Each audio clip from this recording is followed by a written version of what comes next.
Your mission, should you choose to accept it, learn about unreliable narrators and find them where they hide.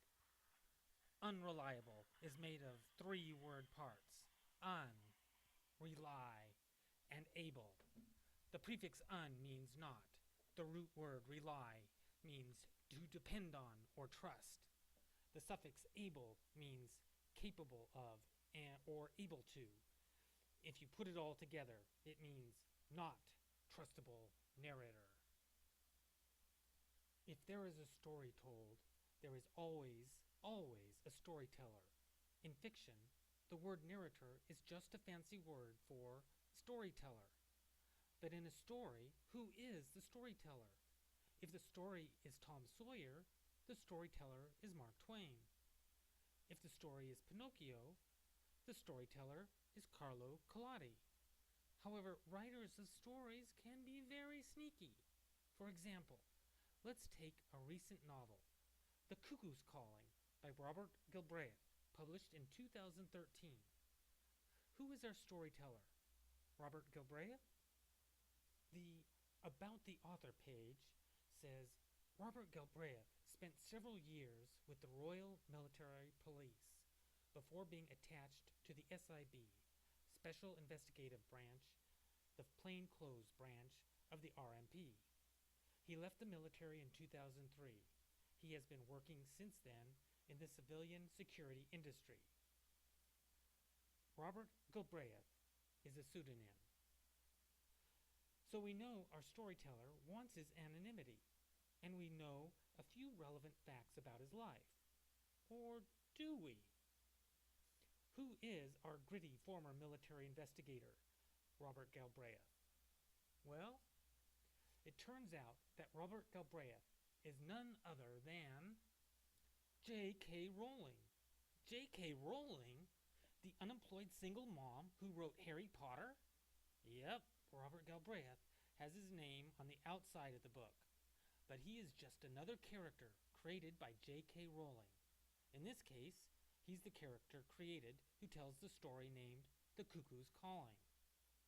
So we have to realize that the writer of the story and the storyteller, the voice we hear when we read, can in a sense be two very different people. The character Robert Galbraith may be very different from J.K. Rowling, just like Harry Potter and The One Who Must Not Be Named were very different people from J.K. Rowling. So if the storyteller can be a character, then what kind of characters can tell a story? J.K. Rowling could have Harry Potter tell a story. Carlo Collodi could have had Pinocchio tell a story. Mark Twain could have had one of his characters from Tom Sawyer tell a story. As it turns out, Mark Twain did have one of his characters from Tom Sawyer tell a story. About 8 years after Tom Sawyer was published, Mark Twain wrote a sequel, Huckleberry Finn, and the character telling the story was Tom Sawyer's friend, Huckleberry Finn. So what are some of these people and the characters like who are telling these stories? Let's look at the opening paragraph of Huckleberry Finn. Huckleberry Finn is telling this story to us.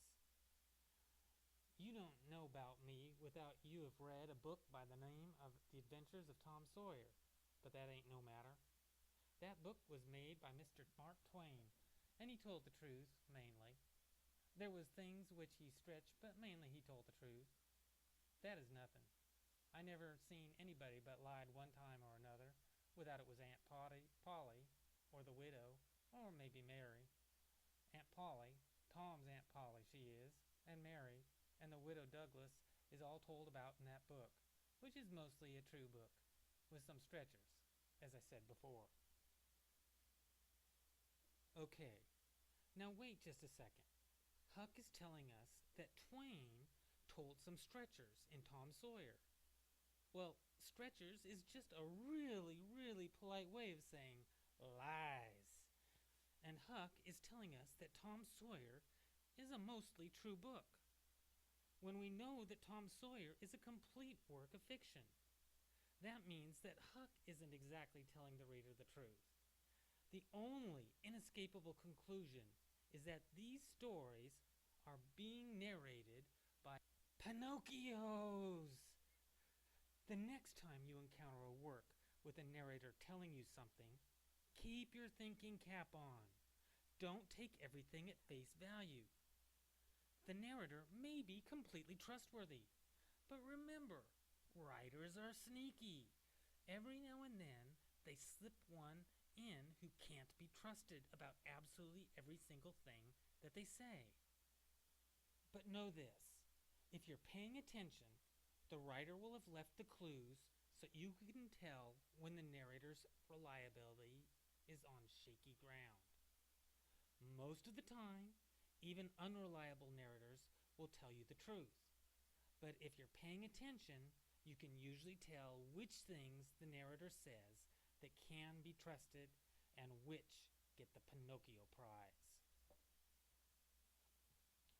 Here are some key elements to keep in mind about narrators, especially unreliable narrators. The writer is not the narrator. The narrator is a made-up character just like any other character. The writer could be a man writing as a female character. The writer could be a woman writing as a male narrator. The writer could be honest, writing as a lying narrator. An unreliable narrator is one who tells the reader things that are not true. The unreliable narrator may or may not know that he or she is not telling the truth. One last thing. I need to talk to two groups of people. First, if you're a young student like me and you're not sure you're really down with all this narrator stuff, trust me. I'm in high school. I'm a student just like you who had to make this video for a school project, and you can trust me what I'm telling you here. If you get this, it will help you with your classes. Now, for those of you who prefer a more authoritative source for your instruction, rest assured that after 4 decades of instruction at institutions of higher education, I can vouchsafe the reliability and significant import of the material contained within this video. Remember, pay attention to the narrator.